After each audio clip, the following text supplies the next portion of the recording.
The first question is, pick the incorrect statement about inline functions in C++. C++ में inline function के बारे में कौन सा स्टेटमेंट गलत है, ये पूछा जा रहा है। तो हम सबसे पहले ये देखते हैं कि inline function क्या होता है। inline function वैसे फंक्शन को कहते हैं जिसका डेफिनेशन पार्ट तब इन्वोक होता है जब फंक्शन उसको कॉल करता है। इसका मतलब ये हुआ कि इनलाइन फंक्शन तब एक्स होगा, इनलाइन फंक्शन का सारे काम तब एग्जीक्यूट होंगे जब हम उसे उस फंक्शन के द्वारा कॉल करेंगे। और ये काफी शॉर्ट फंक्शन होता है, मीन्स इसका एक नाम दे दिया जाता है और इसका डेफिनेशन कहीं और होता है। तो ये काफी शॉर्ट फंक्शन होता है। और ऑप्शन के थ्रू हम देखते हैं आगे क्या है। फर्स्ट ऑप्शन ये कह रहा है, they save overhead of a return call from a function.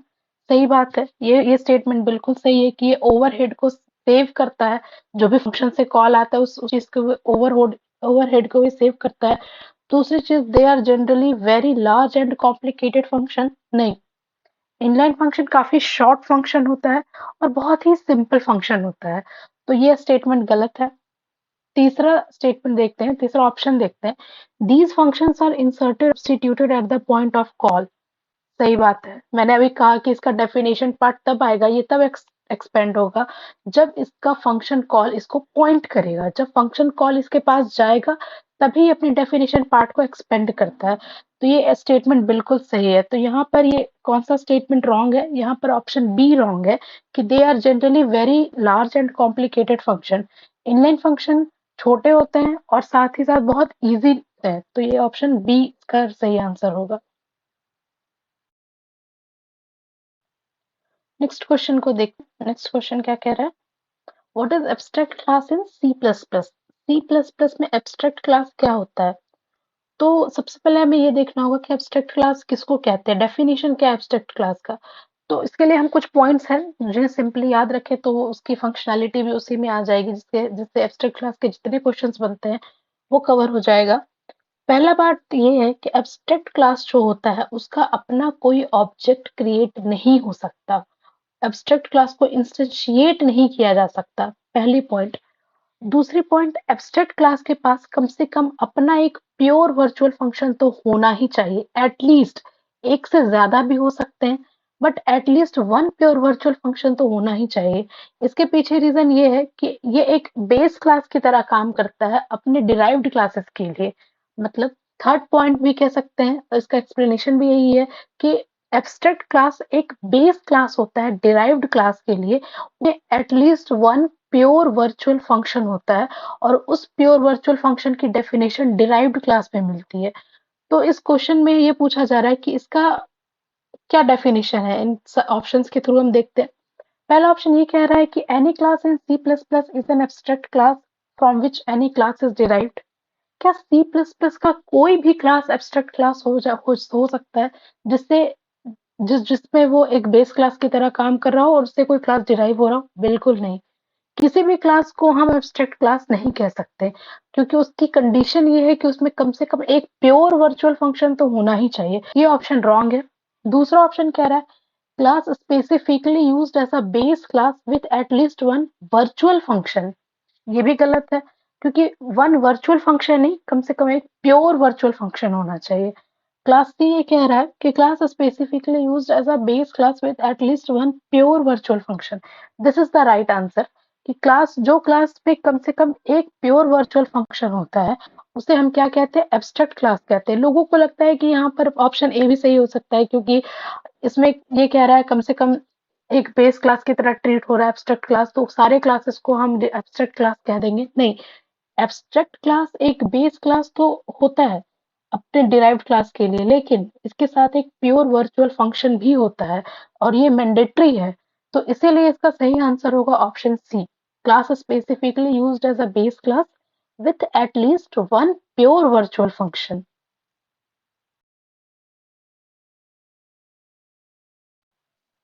Next question देखते हैं।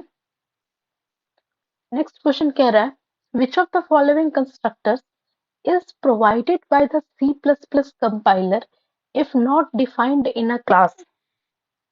क्वेश्चन में ये पूछा जा रहा है कि C++ कंपाइलर के द्वारा कौन सा कंस्ट्रक्टर प्रोवाइड किया जाता है अगर वो क्लास में डिफाइन नहीं किया गया हो तो, मतलब उस कंस्ट्रक्टर का डेफिनेशन क्लास में नहीं है, लेकिन उसका हम बाय डिफॉल्ट उसको कॉल कर सकते हैं, उसको कॉल उसका प्रोवाइड किया जाता है। ऐसे कौन से कंस्ट्रक्टर को कहते हैं? तो इसके क्वेश्चन से ही इसका आंसर मिल रहा है कि बाय डिफॉल्ट कंस्ट्रक्टर जो उस क्लास में होता है, उस क्लास को क्या कहते हैं? तो उस क्लास को हम कहते हैं default constructor. Option B is correct, default constructor. Parameterized constructor वैसे कंस्ट्रक्टर को कहते हैं जिसमें पैरामीटर प्रोवाइड किया जाता है, आर्ग्यूमेंट प्रोवाइड किया जाता है। तो ये बाय डिफॉल्ट नहीं होता, बाय डिफॉल्ट ना कॉपी कंस्ट्रक्टर होता है ना पैरामीटराइज्ड कंस्ट्रक्टर होता है।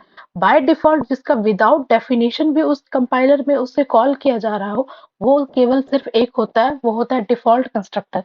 और ये भी हमें याद रखना चाहिए कि जब पैरामीटराइज्ड कंस्ट्रक्टर या कॉपी कंस्ट्रक्टर प्रोवाइडेड होते हैं उस सी प्लस प्लस के कोड में, तो डिफॉल्ट कंस्ट्रक्टर फिर नहीं प्रोवाइड किया जाता। फिर बाय डिफॉल्ट कंस्ट्रक्टर का ऐसा नहीं है कि बाय डिफॉल्ट वो प्रोवाइड कर देगा। तो यहाँ पर क्या है, इसका सही answer option B, default constructor. Next question देखते हैं। नेक्स्ट क्वेश्चन क्या बोल रहा है?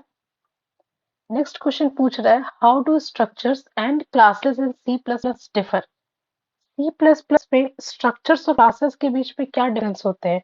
तो सी प्लस प्लस लैंग्वेज में जो डिफॉल्ट एक्सेसिबिलिटी होती है मेंबर वेरिएबल्स की और मेथड्स की, वो एक लौता डिफरेंस है स्ट्रक्चर और क्लास के बीच में। तो जो स्ट्रक्चर होता है उसमें मेंबर वेरिएबल्स और उसके मेथड्स बाय डिफॉल्ट पब्लिक होते हैं, जबकि एक क्लास में उसके मेंबर वेरिएबल्स और मेथड्स बाय डिफॉल्ट प्राइवेट होते हैं। यहाँ पे एक्सेसिबिलिटी जो होती है उसके आधार पर हमने स्ट्रक्चर और क्लास में डिफरेंस किया है। मतलब एक्सेसिबिलिटी मतलब क्या, दूसरा फंक्शन जो है वो दूसरा क्लास जो है वो उसको कॉल कर पा रहा है कि नहीं कर पा रहा है। तो स्ट्रक्चर में वो क्या होता है, पब्लिक होता है, और क्लास में वो प्राइवेट होता है। तो इसका सही आंसर होगा option B, in structures members are public by default, whereas in classes they are private by default.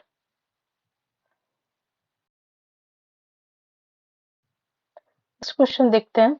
Next question पूछ रहा है, which of the following features must be supported by any programming language to become a pure object oriented programming language? तो हमें सबसे पहले ये देखना होगा कि उप के अंदर कौन कौन से कंसेप्ट आते हैं। ऑब्जेक्ट ओरिएंटेड प्रोग्रामिंग लैंग्वेजेस किन किन कंसेप्ट को यूज करता है? तो इनकैप्सुलेशन यूज करता है, पॉलीमॉर्फिज्म यूज करता है, इनहेरिटेंस यूज करता है। ये तीनों ही फंक्शंस को ये यूज करता है। तो इसका सही आंसर होगा option D, more than one of the above, क्योंकि ये क्या कर रहा है, ये तीनों फंक्शंस को यूज कर रहा है। इनकैप्सुलेशन क्या होता है, इनहेरिटेंस क्या होता है, पॉलीमॉर्फिज्म क्या होता है, ये डिटेल में हम आगे वाले आने वाले वीडियोस में देखेंगे। लेकिन यहाँ मैं एमसीक्यू करवा रही हूँ तो मैं आपको इतना समझा सकती हूँ कि ये तीनों कंसेप्ट उप्स के अंदर आते हैं। इनकैप्सुलेशन मतलब जब हम मेंबर वेरिएबल्स और मेथड्स को एक साथ लिखते हैं, जैसे कि क्लास में लिखते हैं, तो उसे क्या कहते हैं, इनकैप्सुलेशन। इनहेरिटेंस मतलब जब एक डिराइव्ड क्लास बेस क्लास को इनहेरिट करता है, तो वो इनहेरिटेंस कहलाता है। पॉलीमॉर्फिज्म मतलब, पॉलीमॉर्फिज्म इसके नाम से पता चल रहा है, एक नाम लेकिन बहुत सारे काम, इसको क्या कहते हैं, पॉलीमॉर्फिज्म। इसके अंदर फंक्शन ओवरलोडिंग का कंसेप्ट आता है, ऑपरेटर ओवरलोडिंग का कंसेप्ट आता है। तो इसका सही आंसर फिलहाल क्या होगा, option D, more than one of the above. Oops के अंदर कौन कौन से कंसेप्ट आते हैं? तो ये तीनों ही आते हैं। तो the correct answer is option D.